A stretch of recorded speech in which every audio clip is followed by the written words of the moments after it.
Welcome to the Grace Smith podcast. I'm Grace Smith, and I'm so excited to have you here. This podcast is all about helping you unlock the power of your mind to create meaningful change in your life. Today, we're kicking off the first part of our special series for better sleep. We'll be following along with the proven protocol for my best-selling book, Close Your Eyes, Sleep. And over the next 30 days, I'll guide you through tools and techniques to help you achieve deeper, more restful sleep by tapping into the power of your subconscious mind. In the first episode, we're exploring why good sleep is so important and why feeling safe is actually often a prerequisite to deep sleep, even though you likely won't hear that anywhere else. Let's go ahead and dive in.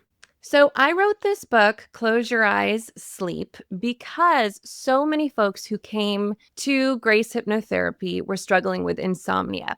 It typically wasn't the number one thing that they wanted to work on. It typically wasn't the reason why they even sought out hypnotherapy in the first place. But so often when we were doing our intake process, folks would say, oh, in addition to that, I'm not sleeping at all. And we would say, well, if you're setting a goal to start exercising, or if you want to overcome procrastination, or if you want to stop biting your nails, or you want to stop feeling afraid of flying, overcoming insomnia or getting a better night's rest on a consistent basis is really important to be able to then do these other things that you are intent on doing. Because when we have sleep deprivation and we are exhausted, there's so much surplus cortisol pumping through our body. We are in that fight, flight, freeze survival mode for even longer and longer stretches of time. And it makes new habit forming that much more difficult. So even if this isn't the number one thing on your bucket list to work on, just know that this is kind of the gateway to being able to do so much more. When you are well rested, you are happier, you are more patient, you have greater bandwidth to learn new things, and creating a new neural pathway in your brain is incredibly energetically expensive. So you need that surplus energy to be able to do this. So I'm going to share with you just a little bit from the very beginning pages of Close Your Eyes, Sleep. Everybody knows that when we have not gotten a good night's rest, we do not feel at our best. But sometimes I think it's just helpful as leverage to know the specifics of just how bad it actually is. Now, I tend to focus on the positive. I tend to teach my clients to focus on the positive. And yet, once you get into the subconscious mind, one of the ways that you change your behaviors is by negotiating with the subconscious because it has outdated, unhelpful beliefs about something. And if you can come in kind of swinging with some statistics, I know it might sound silly, like, how am I negotiating with my own brain? But that really is the technique that helps so many of our clients finally experience a breakthrough, even when they've tried everything else. So the more leverage you have to prove to your subconscious that it's safer for you to make this change than to keep doing what you were doing in the past, the faster you will get the result you're looking for. So I'm just reading from page 2 of Close Your Eyes, Sleep. And for example, getting only 4 hours of sleep for as few as 6 nights in a row can trigger symptoms of prediabetes. Sleep-deprived individuals have a bigger appetite and tend to eat more calories because their leptin levels, the hormone that suppresses appetite, plummet, while the hormone that stimulates appetite skyrockets. An extensive study found that children and adults who did not get enough sleep were 89% and 55% respectively more likely to become obese. And as we get older, poor sleep affects us differently. A study of more than 2,800 senior women found that fewer than 7.5 hours of sleep at night is tied to slow walking, low grip strength, and greater difficulty performing routine activities the next day. Sleep deprivation also affects our ability to cope with painful situations, and it is linked with higher pain sensitivity. These are just a few of the myriad of things that happens when we don't get enough good sleep, and we will include all of these references in the show notes. Also, a 2019 review article in the Current Geriatrics Reports suggests that as many as 75% of adults ages 65 and older have symptoms of insomnia. So this is obviously incredibly pervasive. And yet, Amazon.com and a lot of different advertisements would have you believe that if you just drink chamomile tea before bed, or if you just turn off your devices 2 hours before bed, which I don't personally know anybody who has accomplished a consistent routine of not being online at all 2 hours before bed, or if you just wear blue light blocking glasses, that it's going to solve the problem. Now, some of these things might help, but if they actually cured insomnia, then a huge percentage of the clients we see would not be coming to us for help in this area, and it would not be the pervasive epidemic that we know that it is globally, let alone here in the United States. Did you know PubMed has over 1,200 results for studies on hypnosis, progressive muscle relaxation, guided visualization, and sleep? I'll share the best ones with you throughout this series, including this one, which I found particularly interesting. A 2024 study in the International Journal of Clinical and Experimental Hypnosis found that aging adults are willing to try self-hypnosis for sleep and are interested in digital methods. Adults who are 45 and older are at an increased risk of sleep disturbances, so much so that it is considered a public health problem. This 2024 study surveyed 244 aging adults to determine their willingness, preferences, and access to self-hypnosis as a method to improve sleep. The participants were given an information sheet on self-hypnosis for sleep, then completed a questionnaire. The findings showed that informed aging adults are willing to engage in self-hypnosis for sleep regardless of their race or gender. They preferred tech-based delivery methods like smartphone apps or telehealth with flexible scheduling options. However, only a few participants reported having access to self-hypnosis. This study shows that there's willingness and interest among adults to use self-hypnosis to improve their sleep. While many feel that they do not currently have access to self-hypnosis, they show a preference for digital hypnosis methods. And of course, as the creators of the Grace Hypnotherapy app, where we have dozens of recordings that can help with sleep, we find this study particularly interesting and exciting, and we want to do everything we can to get the word out to everyone who's interested in using self-hypnosis to improve their sleep quality, that this is available and easily accessible. We even have options where you can download the recordings and listen to them while offline, for when you're commuting on a train or a plane or any other way where you're able to safely kick back, relax, and train your brain to get better Z's at night, even if it's hours after you initially listened to the recording. To learn more, visit getgrace.com and download the app today. So something I get really excited about sharing is a finding that I saw repeatedly with my clients over the course of the last 13 years of being a hypnotherapist. And this is anecdotal. We haven't done a formal study on this. But again and again and again, when I would ask the subconscious mind, where is this insomnia coming from? Why did it develop? Why is it here? What is its purpose? I would end up being shared a story through the client that had nothing to do with what the client anticipated would be the cause of their insomnia. So let me give you an example.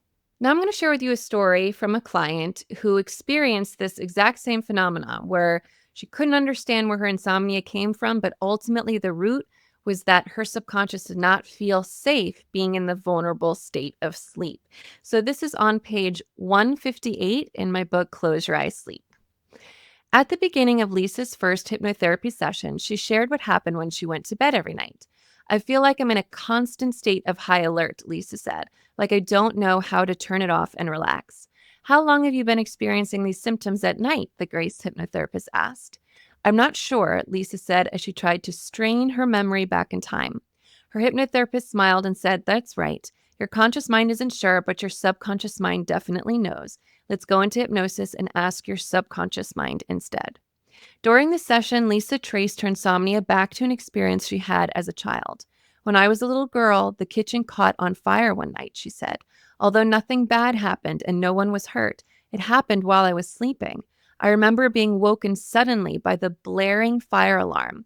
The fire department came, and I remember being terrified that these big, scary-looking people covered in helmets and dirty yellow jackets were pouring into my house. I was scooped up and brought to my friend's house to sleep that night. I was so disoriented when I woke up in her room the next morning without my parents. I thought my whole house had burned to the ground. I was inconsolable. The truth is, it was only a tiny fire in the oven. It just caused a lot of smoke. After Lisa emerged from the theta state, her hypnotherapist said, "Isn't it fascinating that the subconscious will hold on to a trauma at the time that it happened? As an adult, you know you are perfectly safe, but rationalizing doesn't make the subconscious trauma go away. Because for the little girl you, there was a very scary thing to go through. By any chance, do you remember how old your parents were when this happened?" "Well, I was 6, so wow, I just realized I'm now the exact same age my mother was at the time of the fire. My mother developed insomnia right after the fire, probably the result of fearing what could have happened to our family. It appears your subconscious mind may have decided to repeat history by developing insomnia at the same age your mother did for the same reason she did, the fire in your childhood kitchen, all without your conscious mind's input or consent." So you can see here how irrational and unhelpful the subconscious can be sometimes when it's trying to keep us safe. In this circumstance with Lisa, her subconscious turned on insomnia like clockwork when she became the same exact age that her mother was when this traumatic event, which was traumatic for her because she was 6 years old and didn't know exactly what was happening, at the same exact age that her mother was when it occurred. So it's fascinating. It's not helpful. It's not something that our conscious mind would be aware of in any way, shape, or form. But once you know this, it's so easy then from the adult perspective to speak to the subconscious and say, A, no one got hurt in that fire. B, my poor mother suffered with insomnia needlessly for decades. And C, me repeating history is just going to hurt my health, my well-being, my relationship with my children. And that is exactly the opposite of what I would want to do to honor both my mother and her legacy, but also just to have the best life possible. So there are countless stories just like this in my book, Close Your Eyes, Sleep, that will really just take your breath away at how fascinating the subconscious can be, especially when it's trying to keep us safe without any guidance or input from what we actually want and need. Sleep is our most vulnerable state. Our conscious mind is completely offline. You're not aware of yourself sleeping in your bed. When you go into the delta brainwave state, which is where sleep takes place, you are unconscious of your space. So the impetus and the start for the fear of falling asleep does not have to be something that happened yesterday. If it did, it would make sense and you'd know where it was coming from.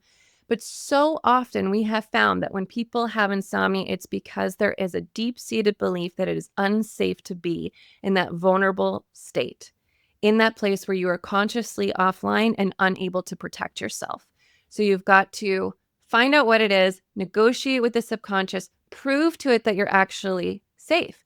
And then after that, you can do all kinds of wonderful things to compound upon it and make a great bedtime routine. And what we'll talk about next week is getting rid of that worrying monkey mind before bed, which can happen when cortisol levels are high at night, which they're not supposed to be, but which happens when we're chronically stressed or have PTSD or myriad of other issues. So what we would love for you to do, my team and I, because we are so excited for you to experience relief from insomnia and get the sleep you deserve, is a little bit of homework. You are going to learn how to turn off the alarms, so to speak. So that part of the brain that as soon as you attempt to go to sleep, it starts going, this isn't safe, this isn't safe. You need to be aware, you need to be alert, you need to be hypervigilant. To find out once and for all, why did those alarms start blaring, how to turn them off, how to keep them off. And so we have a recording on the Grace Hypnotherapy app. It's called, quite literally, Turn Off the Alarms. And we'll show you here on the screen where you can find it on the app. And between now and next week, when you listen to part 2 of our series, I'd love for you to listen to this every night, because sometimes folks have more than one alarm, or sometimes when they find out what the alarm is and they do the recording again, they get to see it from a different angle. And every time you end the recording with turning them off. You can reflect and journal about the specific alarms that are revealed to you. And this is such an enlightening and fascinating process to see how your subconscious tried with all its might to keep you safe and help you. But really, this is so misguided and not supportive. So, this practice will help you uncover why it might not feel safe for you to sleep at the subconscious level, which is where it really matters, and will prepare you to turn off those alarms once and for all. So, thank you so much for joining me. I hope today's insights about why we struggle with sleep gave you some new perspectives. If you found this helpful, please share it with a friend, loved one, or colleague who might be struggling with sleep too. And don't forget to subscribe to the podcast, leave a comment or review, and tune in next week when we'll talk about reprogramming your subconscious mind for restful sleep. Until then, take care and sweet dreams.